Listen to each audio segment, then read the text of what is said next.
Assalamualaikum warahmatullahi wabarakatuh. Waalaikumsalam warahmatullahi wabarakatuh. Alhamdulillahil jabbaril qahhar, al-azizil ghaffar, khaliqil jannati wan nar. Wassalatu wassalamu ala sayyidina wa maulana Muhammadinil Mukhtar wa ala alihi wa ashabihil adhar. Amma ba'du. Saudara-saudara kaum muslimin rahimakumullah. Pada pertemuan kali ini kita akan membicarakan tentang neraka dan calon-calon penghuninya. Sesungguhnya kalau kita bicara tentang neraka, artinya kita bicara tentang akhirat. Dan kalau kita bicara tentang akhirat, kita bicara tentang alam gaib yang merupakan salah satu dari rukun iman yang 6, percaya kepada alam gaib. Kalau sudah bicara alam gaib, maka ini di luar batas kemampuan nilai-nilai ilmiah dan di luar batas kemampuan renungan filsafat.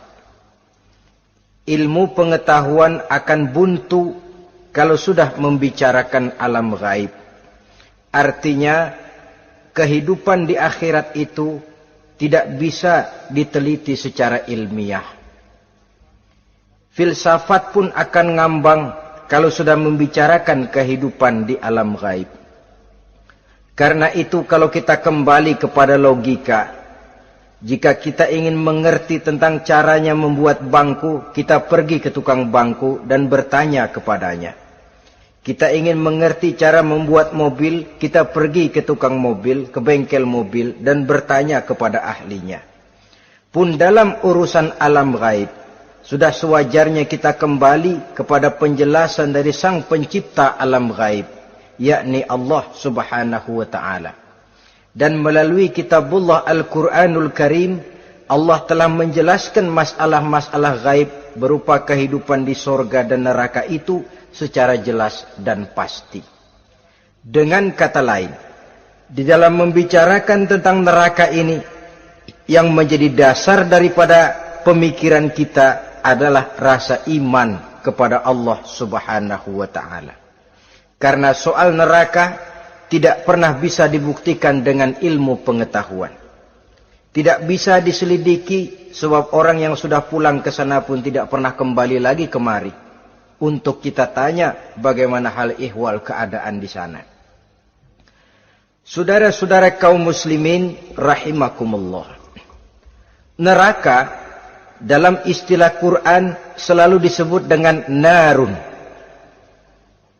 yaitu suatu tempat di akhirat nanti yang wujudnya berupa api yang bergejolak, bernyala dengan teramat dahsyatnya, sehingga dapat mengelupaskan kepala setiap orang dan menjulang ke hati. Diriwayatkan oleh Imam Bukhari dan Muslim bahwa Rasulullah sallallahu alaihi wasallam pernah bersabda, Narukum hazihi allati tuqiduna juz'un min sab'ina jazaan min harri jahannam. Qalu wallahi in kanat lakafiyatun ya Rasulullah. Qala fa innaha fadulat bi 69 jazaa. Apimu yang kamu pakai di dunia ini, kata Nabi, untuk memasak, untuk menyalakan lampu, api yang kau pakai di dunia ini cuma satu bagian kecil dari 70 kali bagian panasnya neraka jahanam.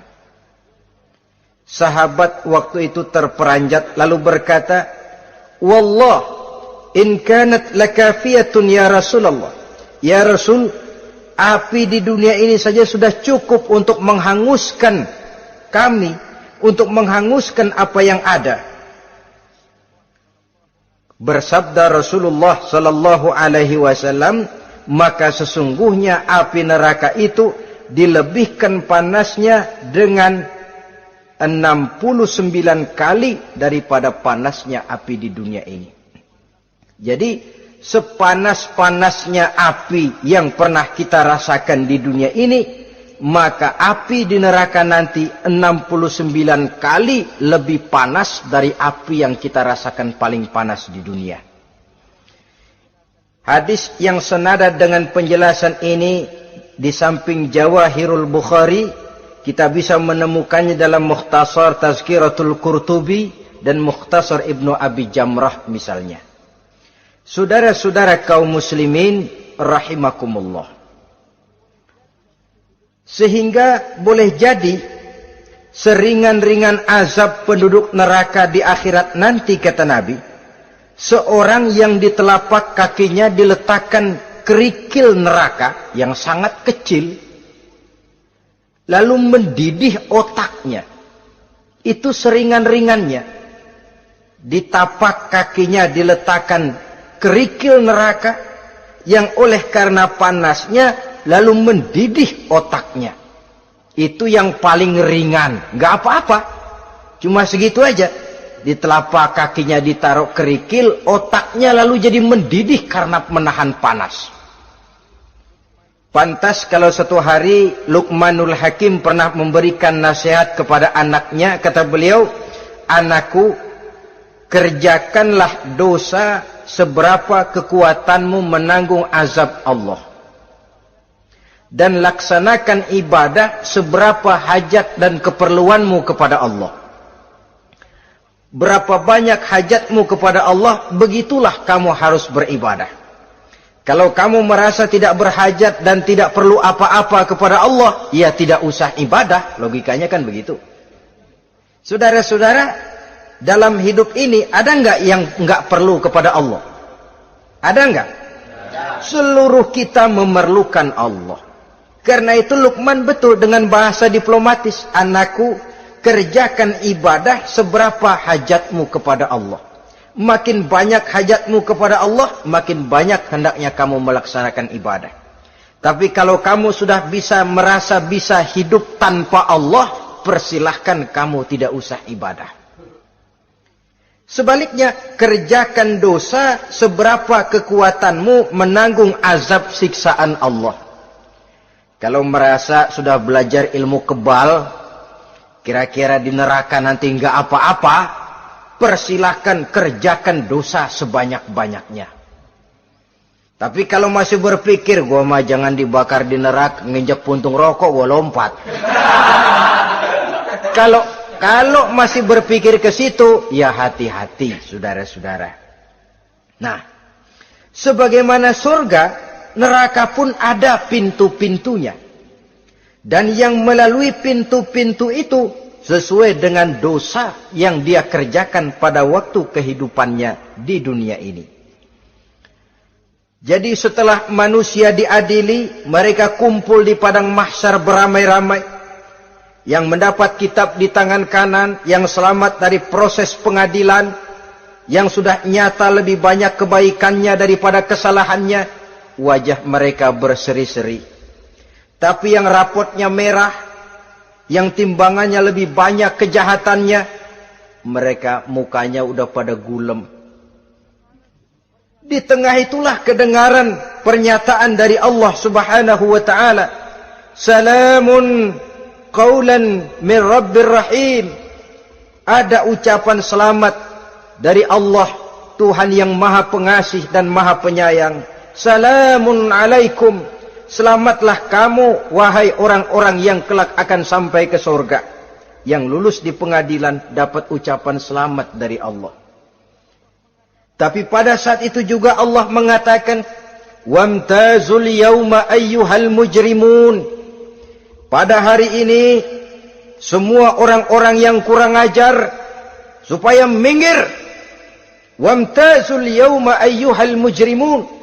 Orang-orang yang durjana, kelompok durhaka, para pembuat dosa, misah hari ini, minggir semuanya. Kamu akan digiring ke dalam neraka. Saudara-saudara kaum muslimin rahimakumullah.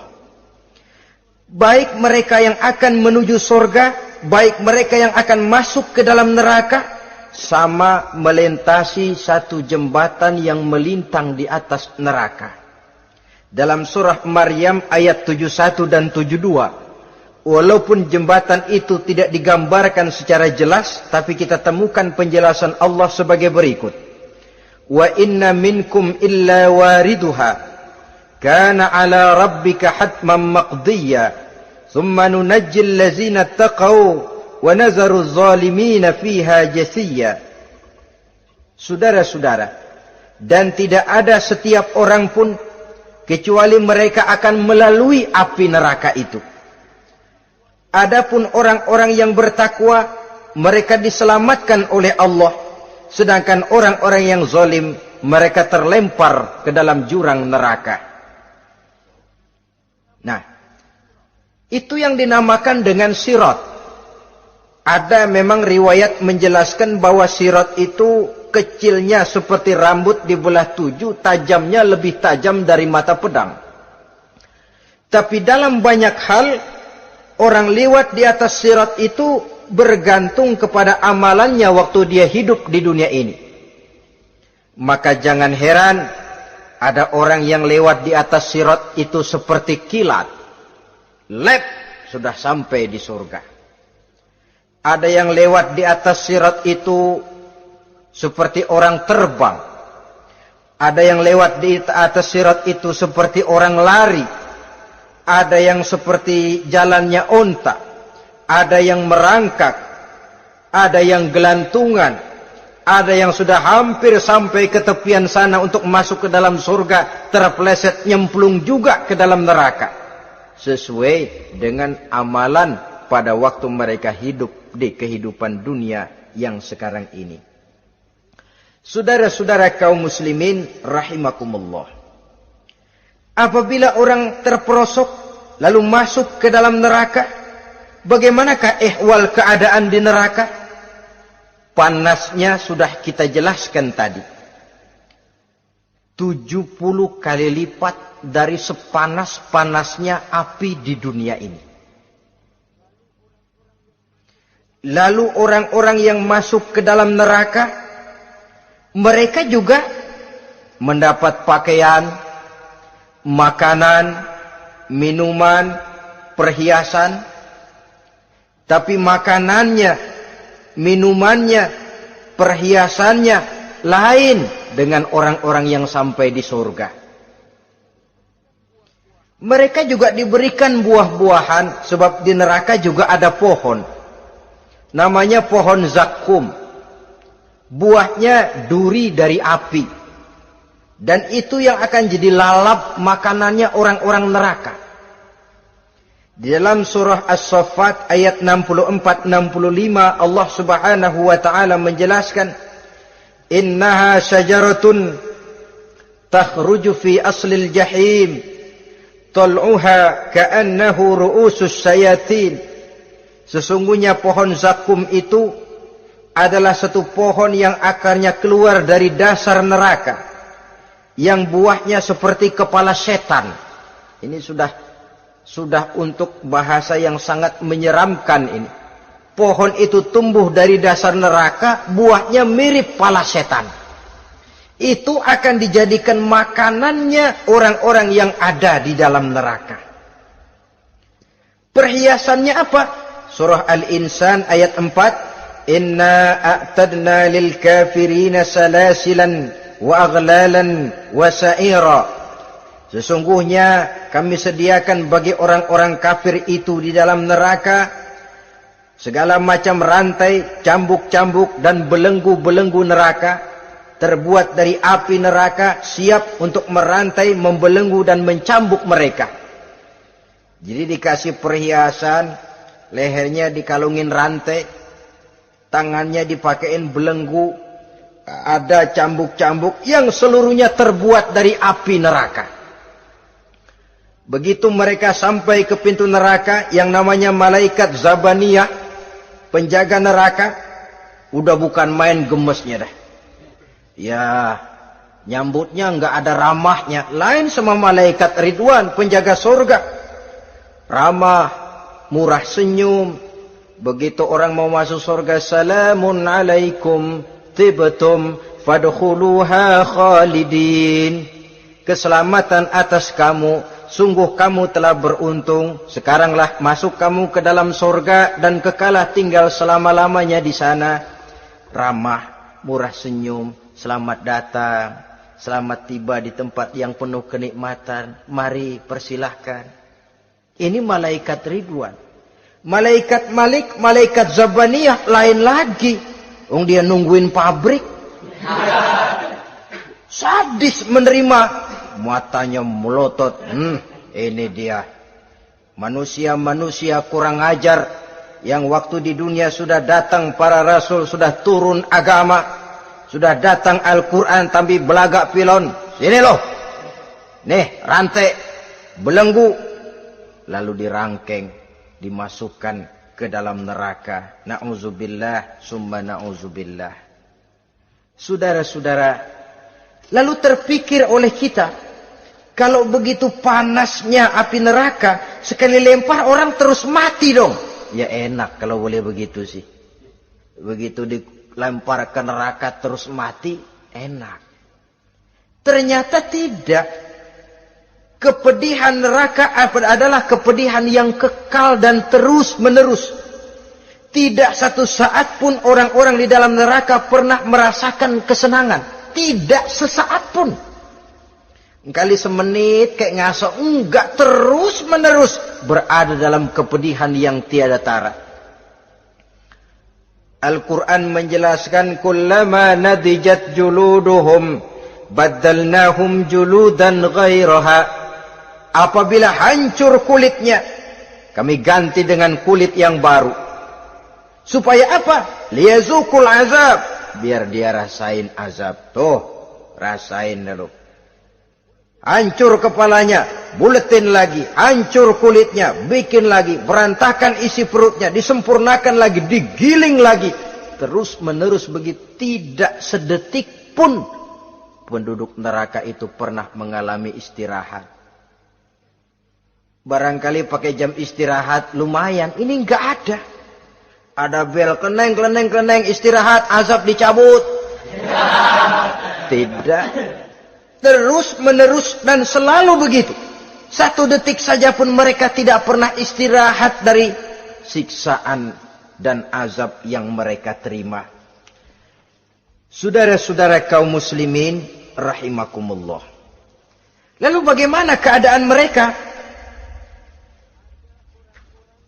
Ada orang-orang di dalam neraka itu yang dikenakan pakaian dari api neraka. Luar biasa. Dikasih pakaian dinas dari api. Kemudian kepalanya dituangi air yang sedang mendidih.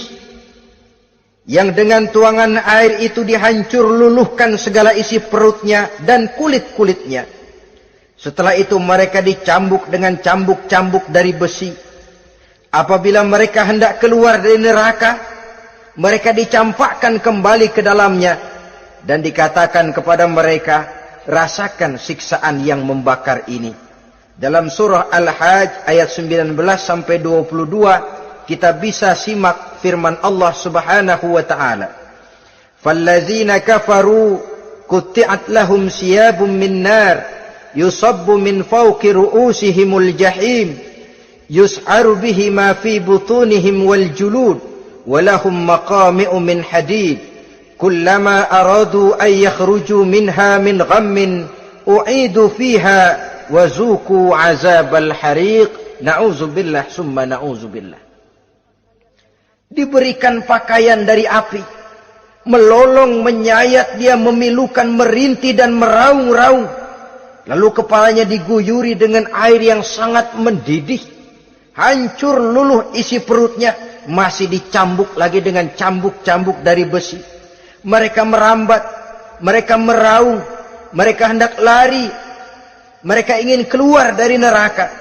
Tapi tiap kali mereka merambat ingin keluar, ditarik lagi. Kalau ucara kita, ayo, mau kemana lo?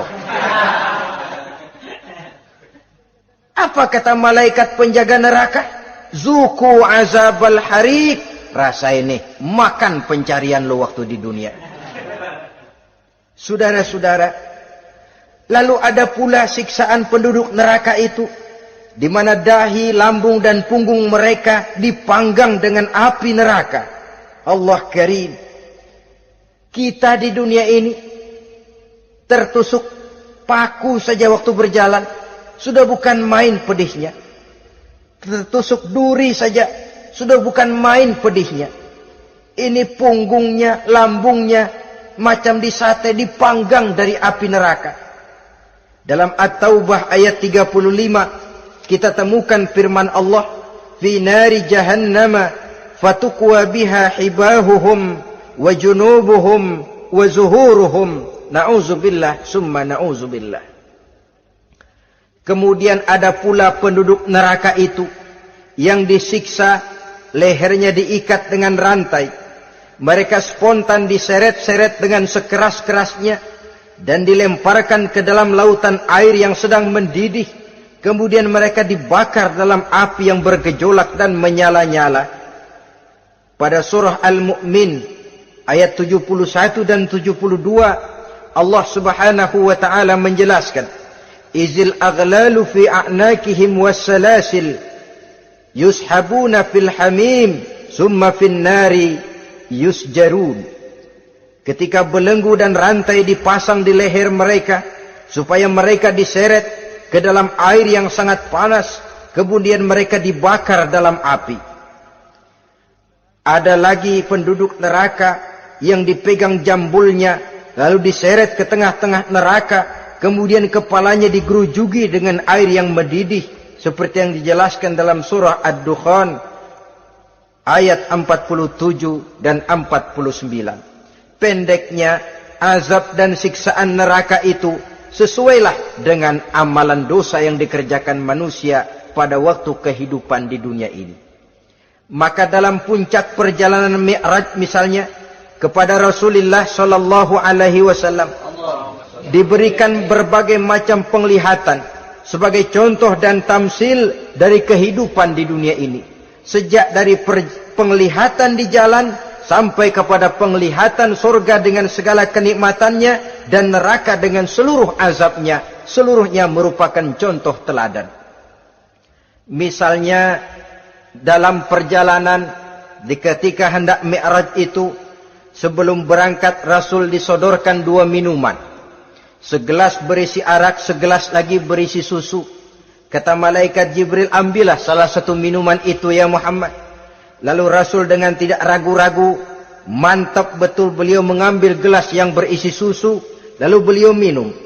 Setelah beliau minum itu, malaikat Jibril berkata, "Shaddaqta ya Muhammad." Engkau telah benar Muhammad.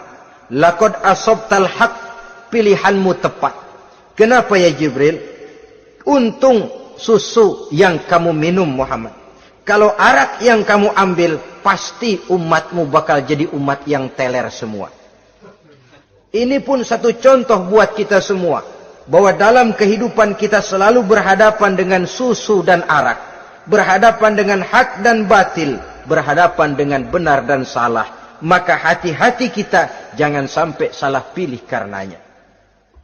Lalu yang ada kaitannya dengan persoalan kita, penglihatan yang diberikan Allah kepada beliau di neraka. Beliau melihat sekelompok orang dilontari kepalanya dengan batu dari api neraka. Tiap kali dilontari kepala itu hancur berkeping-keping, berantakan otaknya. Lalu dibulatkan kembali. Setelah kepala itu bulat kembali, disambitin lagi. Menjerit, meraung, merintih kesakitan, hancur kepalanya, berantakan otaknya. Lalu dibulatkan lagi, terus menerus begitu, tidak pernah berhenti. Sampai Rasul bertanya, ya Jibril, ini orang kenapa kepalanya dilontari dengan api neraka sampai hancur lalu dibulatkan kembali? Kata malaikat Jibril, ya Muhammad, itulah contoh daripada umatmu yang berat untuk sujud kepada Allah Tuhannya.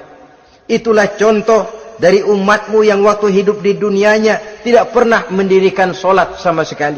Sombong yang paling sombong adalah sombong kepada Allah. Artinya tidak mau sujud kepada Sang Maha Penciptanya. Jadi barangkali saudara punya cita-cita atau keinginan, saya mau yang ini saja. Persilahkan, gak usah sembahyang. Lalu ada lagi sekelompok kaum, perutnya besar, sebesar rumah, dililit dengan kala dan ular dari api neraka. Diseret-seret dia di jurang neraka. Dipatoki ular, hancur perutnya, dibulatkan lagi perut itu, diseret kembali, hancur lagi, dibulatkan lagi, terus menerus seperti itu. Kata Nabi, ya Jibril, ini apa lagi? Kata malaikat Jibril, wahai Muhammad, inilah contoh daripada umatmu yang waktu di dunia suka makan riba alias renten dan suka makan harta anak yatim, suka ngobyekin anak yatim. Sok jadi pengasuh anak yatimnya lapar, pengasuhnya yang pada kenyang. Saudara hadirin yang saya muliakan, orang yang makan riba alias renten, orang yang makan harta anak yatim, begitu gambaran yang diperlihatkan kepada baginda Rasulullah sallallahu alaihi wasallam. Sebagian lagi ada penduduk neraka yang kukunya terbuat dari tembaga dari api neraka. Panjang sangat kukunya itu. Lalu mencakar-cakar mukanya sendiri. Hancur mukanya, berantakan, dicakari oleh kukunya itu. Lalu dibulatkan lagi. Dicakar lagi. Hancur lagi. Dibulatkan lagi. Pengangguran benar nih orang.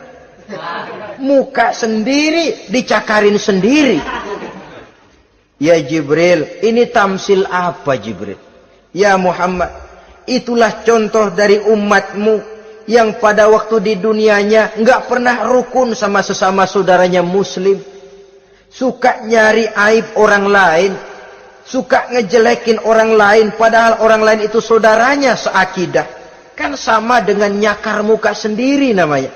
Menepuk air di dulang, terpercik muka sendiri. Kejelekan saudaranya dikorek-korek, aib saudaranya diobral di pasar umum. Orang macam itu nanti tangannya akan tumbuh kuku panjang dari tembaga yang akan mencakar dan mengoyak-ngoyak mukanya sendiri. Itu kita bisa lihat nanti. Oh, ini yang waktu di dunia suka ngorek-ngorek kesalahan orang tuh lagi pada nyakarin mukanya. Oh, begitu. Saudara-saudara kaum muslimin rahimakumullah. Oleh karena itu Nabi ajarkan kita, tuba liman syaghalahu aibuhu an uyubin nas. Beruntung orang yang aib dan kekurangan pada dirinya menyebabkan dia sibuk sampai enggak sempat ngorek-ngorek aib dan kekurangan orang lain. Introspeksi. Beruntung orang yang celak dirinya menyebabkan dia sibuk dan tidak sempat ngorek-ngorek aib pada diri orang lain. Ada pula di antaranya dilihat oleh Rasul, di antara penduduk neraka itu orang yang lidahnya terjulur memanjang, kemudian dipotong lidah itu dengan gunting dari api neraka, menjerit dan memekik ia menahan sakit yang tiada tara, sampai Rasul bertanya kepada malaikat Jibril, kalau ini tamsil apa lagi ya Jibril? Kata malaikat Jibril, wahai Muhammad, inilah contoh dari umatmu, orang-orang yang waktu di dunia tidak pandai menjaga lidahnya, suka menggunjing orang, suka memfitnah orang, suka ghibah dan namimah, suka ngomongin orang di belakang yang bersangkutan. Maka hari ini lidahnya menjulur menjadi panjang dan dipotong dengan gunting dari api neraka. Lalu Rasul juga melihat sekelompok orang perempuan tergantung rambutnya dari gantungan api neraka, kemudian dipanggang dari duburnya sampai ke atas kepalanya dengan tombak dari api neraka, meraung dan merintih serta mengeluarkan nanah dari kemaluannya. Rasul bertanya, ini apa lagi ya Jibril? Kata malaikat Jibril, inilah perempuan yang waktu di dunia tidak pandai menjaga kehormatan dirinya, ahli zina dan tukang umbar. Saudara-saudara kaum muslimin rahimakumullah, Banyak lagi tamsil-tamsil yang dicontohkan dalam puncak perjalanan Mi'raj yang seluruhnya merupakan peringatan bagi kita umat Rasulullah sallallahu alaihi wasallam. Nah, kemudian sekarang marilah kita bicarakan neraka itu satu demi satu. Yang pertama, dan ini yang paling dikenal orang, neraka Jahannam atau naru Jahannam. Siapa yang dijelaskan Allah akan menjadi penghuni neraka Jahannam ini? Pertama dalam surah Al-Ankabut ayat 68. Wa man azlamu mimman iftara 'ala Allahi kadziban aw kadzdzaba bil haqqi lamma ja'ahu alaysa fi jahannam maswal lil kafirin. Adapun orang-orang yang zalim kepada Allah, mendustakan ayat-ayat Allah dan mendustakan kebenaran setelah datang kebenaran itu, bukankah neraka Jahannam merupakan tempat kembali bagi orang-orang kafir? Jadi dalam Al-Ankabut ayat 68 ini dijelaskan, penduduk neraka Jahannam itu pertama adalah orang-orang kafir. Siapa orang kafir? Menurut keyakinan akidah kita, setiap orang di luar Islam adalah kafir. Kemudian yang kedua dalam surah Al-Hijr ayat 42 dan 43, penduduk neraka Jahannam itu, inna ibadi laisa laka alaihim sultanun illa man ittaba'aka minal ghawin wa inna jahannama la maw'iduhum ajma'in. Sesungguhnya hamba-hambaku tidak akan bisa kamu kuasai, hai iblis, kecuali mereka yang mengikuti tipu dayamu. Sesungguhnya neraka Jahannamlah tempat mereka seluruhnya.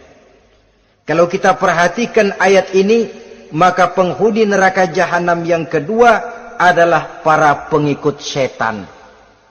Para pengikut setan dengan seluruh ajaran-ajaran yang dilancarkan oleh setan. Padahal pada saat hendak masuk neraka, setan jelas cuci tangan. Tugasnya cuma bagaimana mencari pengikut sebanyak-banyaknya yang akan nemenin dia di neraka nanti. Tapi pada saat orang digiring ke dalam neraka, setan cuci tangan.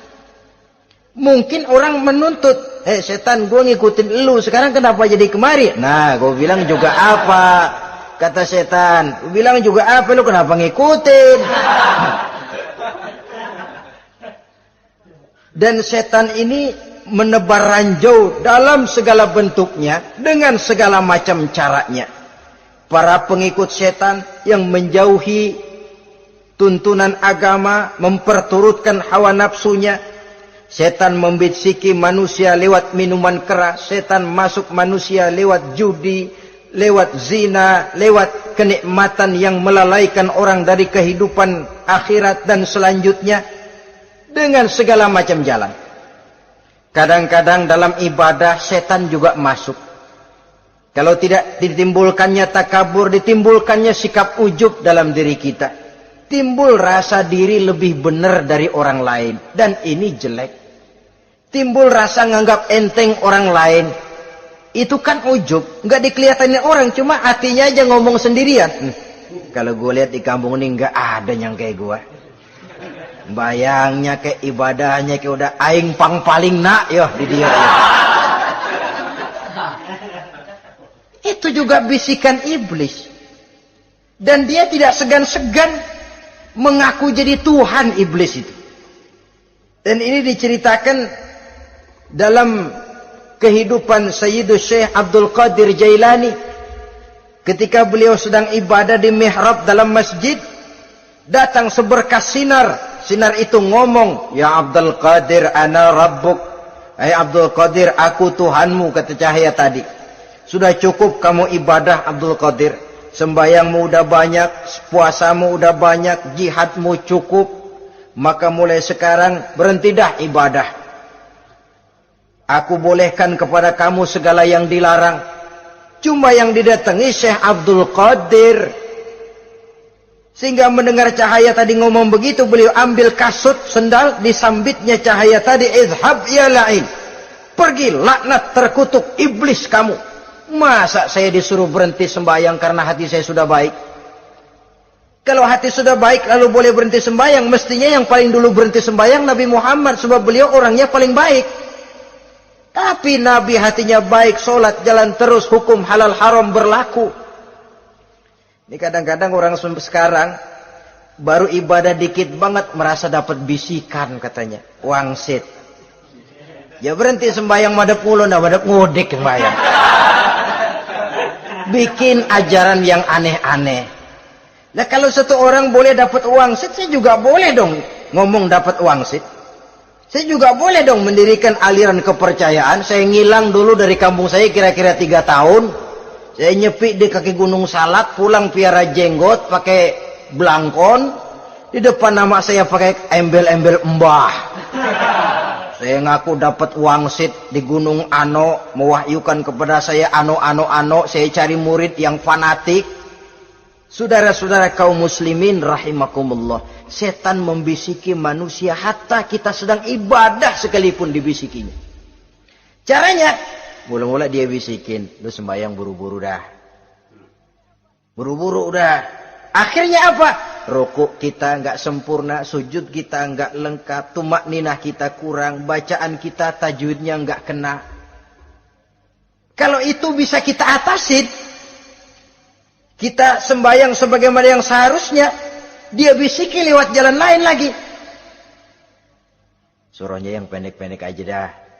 Atau habis sembahyang udah sigrah, udah jangan pakai wirid, jangan pakai zikir. Dengan segala macam jalan.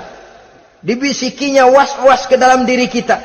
Sehingga ada satu riwayat walaupun dhaif tapi ini baik untuk dijadikan pelajaran. Konon iblis itu kalau subuh keliling dia. Bawa kulit kambing, jarum, sama tepung. Ditanya orang, iblis ini buat apa? Oh, kulit kambing. Gunanya tahu nggak? Kalau begitu subuh, sudah muazin bilang, as-salatu khairum minan naum. Salat lebih baik daripada tidur. Maka ini kulit kambing mulai aku hamparkan buat hamba-hamba Muhammad. Jadi begitu dengar azan, cuma udah bikin anget udah tidur. Kenapa? Kulit kambing belis masuk. Saudara-saudara, lalu kata orang tadi lagi, lah kalau tepung buat apa itu? Oh, tepung. Itu kalau umat Muhammad mau baca Quran, baca kitab, mutolaah, gua aurin tepung matanya. Biar dia sepet. Makanya kalau sudah ngaji, baca Quran, bawaannya udah ngantuk aja ngantuk. Oh begitu, iya. Nah kalau duri paku itu buat apa? Nah ini duri paku. Kalau umat Muhammad mau hadir di majelis taklim, mau pergi ngaji, mau duduk iktikaf di masjid, gua pasangin paku di pantatnya. Jadi kalau sudah duduk di masjid, kelasat, kleset. Hadir di majelis taklim, kelasat, kleset. Bawaannya mau udahan melulu. Itu duri-duri dan paku-paku yang memang ditebarkan oleh iblis. Saudara-saudara kaum muslimin rahimakumullah, jadi para pengikut setan dengan segala macam perangkapnya ini pun, ya perangkap setan itu ya dunia. Dunia itu ya isinya harta, tahta, wanita. Kan perangkap dunia itu. Harta, tahta, wanita, ini sering bikin orang buta. Perangkap dunia dan merupakan perangkap setan sekaligus. Nah, yang ketiga, penghuni neraka jahanam adalah para pembuat dosa, orang-orang yang durhaka. Dalam Toha ayat 74 Allah menjelaskan, innahu may ya'ti rabbahu mujriman fa inna lahu jahannam. Sesungguhnya orang-orang yang datang menghadap Allah dengan berlumuran dosa, maka sesungguhnya bagi mereka adalah neraka jahanam. Dan yang keempat, penghuni neraka jahanam orang yang kufur nikmat. Tidak cuma kufur iman, tapi kufur nikmat bisa menyebabkan orang masuk neraka jahanam. Belum pernah merasakan dalam hidupnya bahwa Allah memberikan nikmat kepadanya, bagaimanapun besar karunia dan nikmat itu. Dalam surah Ibrahim ayat 28-29 Allah menjelaskan, Alam tara ilal ladzina baddalu ni'matallahi kufran wa ahallu qaumahum darul bawar jahannama yaslaunaha wa bi'sal qarar. Tidaklah engkau perhatikan, tidaklah kau lihat orang-orang yang mengganti, menukar nikmat Tuhannya dengan kekufuran. Diberikan nikmat berupa Islam, digantinya dengan kekufuran. Dia tidak tahan kesengsaraan dunia lalu memilih kesengsaraan akhirat. Padahal kesengsaraan akhirat lebih abadi dari kesengsaraan dunia. Ada orang yang gak tahan miskin dunia, lalu menjatuhkan pilihan lebih memilih miskin akhirat. Ya Allah, keliru besar. Karena gak tahan hidup miskin di dunia, ada yang nawarin ngasih supermi 3 bungkus, iman telap. Ada yang ngasih beras, pindah agama. Ada yang bawain pakaian bekas, tukar akidah, pindah iman. Innalillah.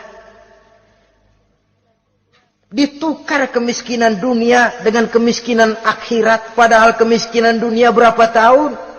Setahun umur manusia. Sepanjang-panjang umur orang sekarang kan. 100 tahun udah jarang umur orang sekarang. 70 aja udah cakep tuh. Sebenarnya kalau 70 tuh ada jatah lebih tuh, 7 tahun. Toh kalau ikut Nabi 63 tahun kan, Nabi wafat. Kalau kita sudah umur 70 tuh ada jatah ekstra 7 tahun. Oh ya, dimanfaatkan baik-baik mestinya. Taruhlah kemiskinan dunia, bagaimanapun melaratnya dunia, bagaimanapun sengsaranya dunia, cuma sebatas umur kita. Tapi kalau nikmat Islam ini harus kita tukar dengan yang lain. Baddalu ni'matallahi kufran, menukar, mengganti nikmat yang diberikan Allah dengan kekufuran. Artinya kita menukar kemiskinan sementara dan kita memilih kesengsaraan dan kemiskinan abadi. Di akhirat kita miskin, di neraka kita miskin, miskin abadi. Di neraka kita sengsara, sengsara abadi. Saudara-saudara kaum muslimin rahimakumullah, itu neraka jahanam. Yang kedua dinamakan neraka jahim. Siapa mereka ini para penghuninya? Siapa mereka ini para penghuninya? Pertama dalam surah At-Takatsur, yaitu orang-orang yang bermegah-megah dengan dunia, menumpuk-numpuk harta, lalu lupa dengan kesibukan harta itu, lupa kepada kehidupan yang akhirat nanti.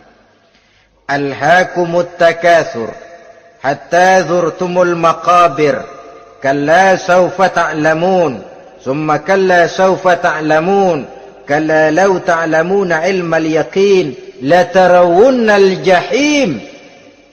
Kamu telah lalai akibat apa? At-takatsur. Ini penyakit pertama yang menyebabkan orang sampai ke neraka jahim. Penyakit takatsur. Dan itu penyakit zaman sekarang. Berlomba-lomba dengan kemegahan materi, berlomba-lomba dengan kemegahan dunia. Padahal kalau urusan itu kita berlomba, tidak akan pernah sampai finish. Percayalah itu, tidak akan pernah finish. Sebab kemegahan dunia siklus, lingkaran setan. Kita anggap kalau punya duit 1 juta tenang, punya 1 juta berubah pikiran, lain lagi. Kita anggap kalau punya mobil enak, sudah punya mobil, lain lagi problemnya. Kita anggap kalau rumah sudah gedung, enak hidup, punya rumah gedung, lain lagi problemnya. Makanya pesan Nabi kalau ingin hidup tenang, urusan dunia lihat ke bawah, urusan akhirat lihat ke atas. Sering dicontohkan kalau punya mobil, bilang Alhamdulillah kita punya mobil, tangga kita cuma punya motor. Kata yang punya motor, syukur banget kita punya motor, tangga kita punya sepeda doang. Kemana-mana kekejek mulu. Dayung.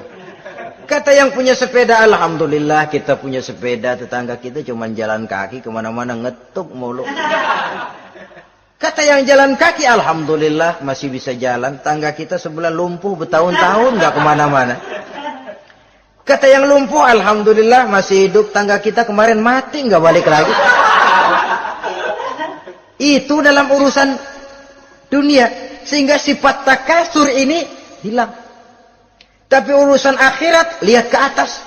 Kalau dia begitu sibuknya bisa jaga sholat, kenapa saya tidak? Kalau dia hidupnya sederhana, rajin sedekah, kenapa saya yang lebih kok enggak sanggup?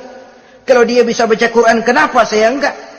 Lalu timbul gairah ingin mencontoh. Mencontoh orang dalam urusan ibadah menimbulkan ketenangan jiwa. Dan itu ada garis finishnya.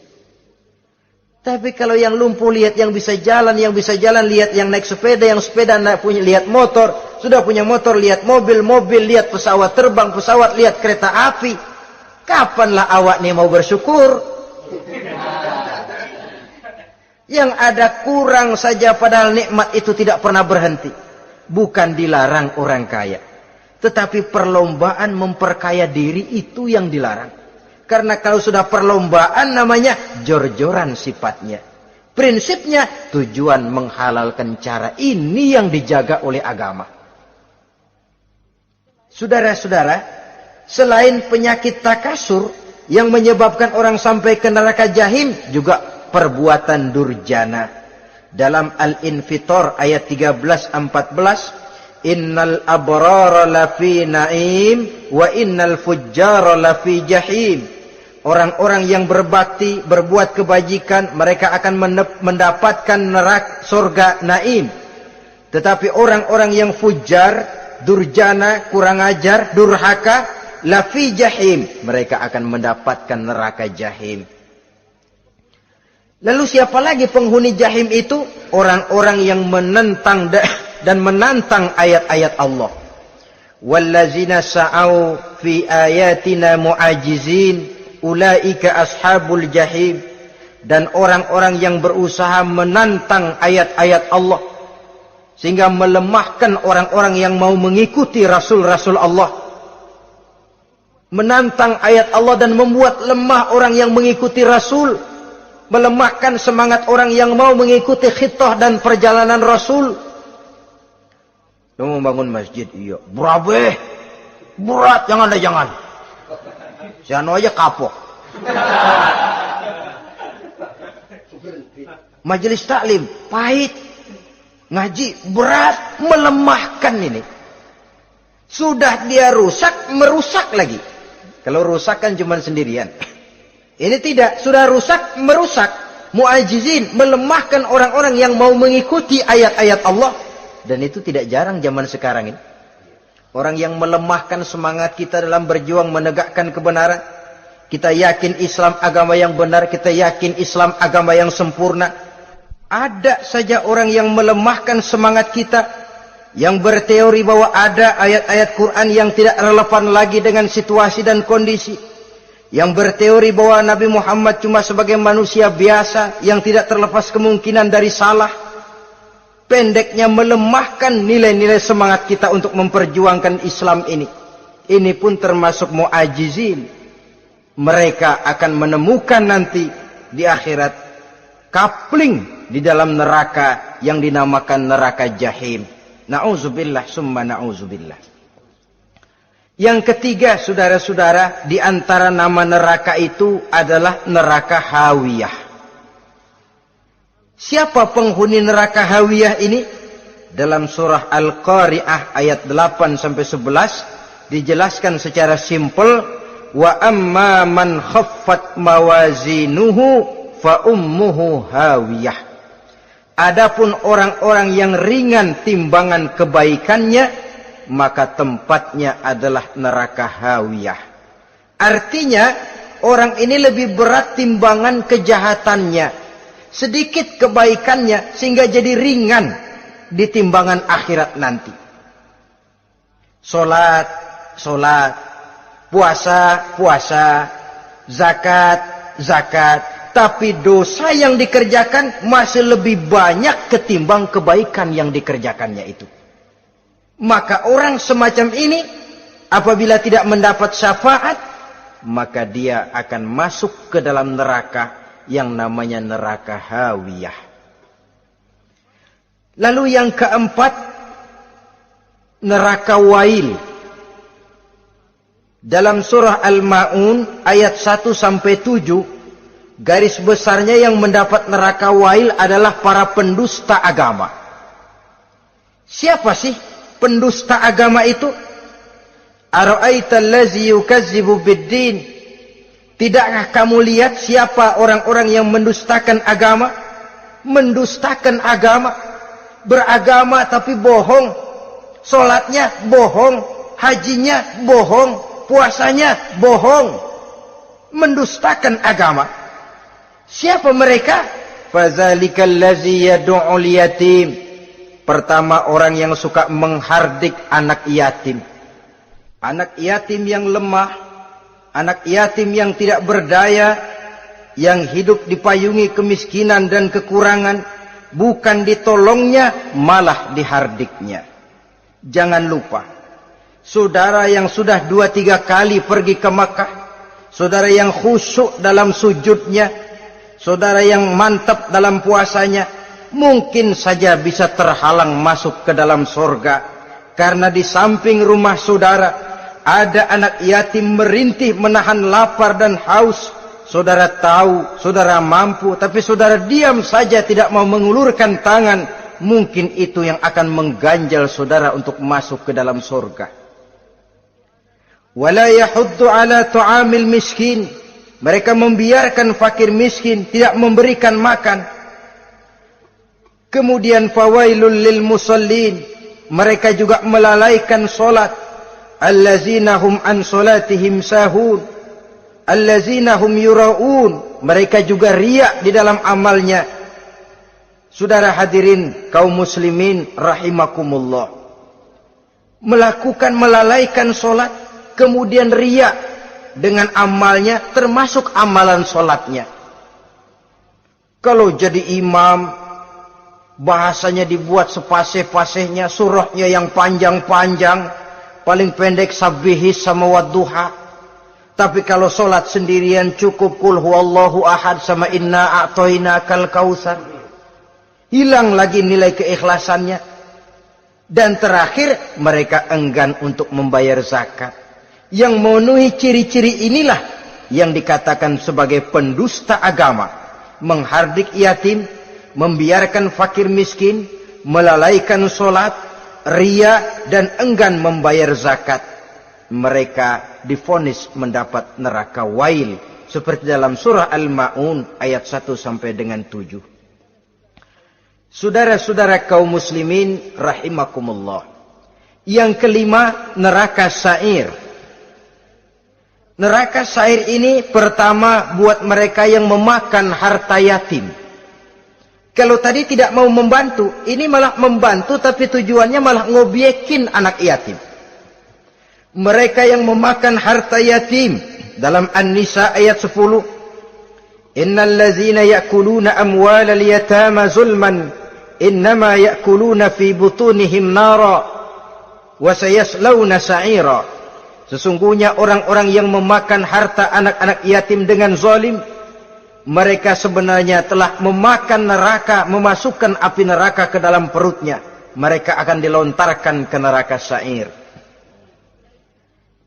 Selain itu, orang-orang yang mengingkari apa yang diturunkan oleh Allah Subhanahu wa ta'ala, mengingkari kebenaran Quran, mengingkari Rasul, pendeknya mengingkari Islam, dijelaskan dalam surah Luqman ayat 21. Yang keenam, saudara-saudara, yang dinamakan dengan neraka laza namanya. Pertama, untuk pembangkang dan orang yang menjauhi agama. Yang kedua, orang yang berpaling dari kebenaran. Dan yang ketiga, orang yang suka menumpuk-numpuk harta dan menyimpannya, tidak mau membayar zakat, infak, apalagi sedekah. Ini kita temukan penjelasannya dalam surah Al-Ma'arij ayat 15 dan 17. Yang ketujuh dinamakan neraka Sakor. Siapa penghuni neraka Sakor ini? Pertama, orang yang tidak pernah sholat. Yang kedua, tidak pernah memberi makan orang-orang miskin. Yang ketiga, ahli membicarakan yang batil. Strategis betul dia, ulung kalau sudah mengatur kebatilan. Kemudian yang keempat, orang yang mendustakan hari akhir.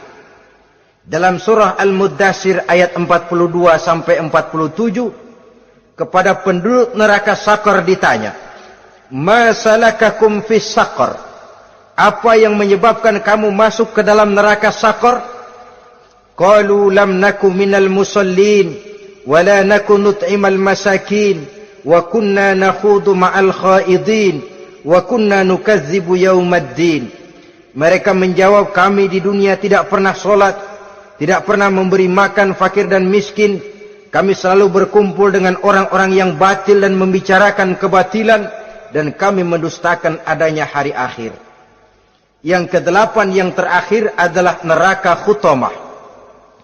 Ini diperuntukkan bagi para pengumpat, pencela, para penghina orang lain, mencari aib saudaranya, kemudian juga mereka menumpuk, menghitung-hitung harta, lalu kikir dan bakhil dengan hartanya itu. Dalam surah Al-Hujurat ayat 11-12, kemudian surah Al-Humazah ayat 1 sampai dengan 7, kita temukan penjelasan itu. Pada akhirnya saudara-saudara, kalau penduduk surga mereka kekal di dalamnya, maka penduduk neraka ini ada dua macam. Ada penduduk musiman, ada penduduk permanen. Kalau yang namanya penduduk permanen, itu sudah punya paspor, KTP itu. Memang penduduk permanen itu mereka yang kekal selama-lamanya di dalam neraka. Mereka lah orang-orang musyrik dan orang-orang kafir, termasuk orang-orang munafik. Bahkan lebih dahsyat lagi yang namanya munafik. Kata Allah, innal munafiqin fid darkil asfal minan nar. Orang munafik itu berada di dasar jurang neraka yang paling bawah, keraknya neraka.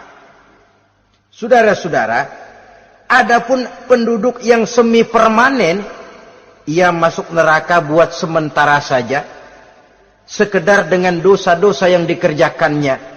Mereka adalah orang-orang mukmin yang asli, orang-orang Islam yang waktu di dunianya berbuat dosa. Mereka masuk ke dalam neraka, menerima azab sesuai dengan dosa yang dikerjakannya.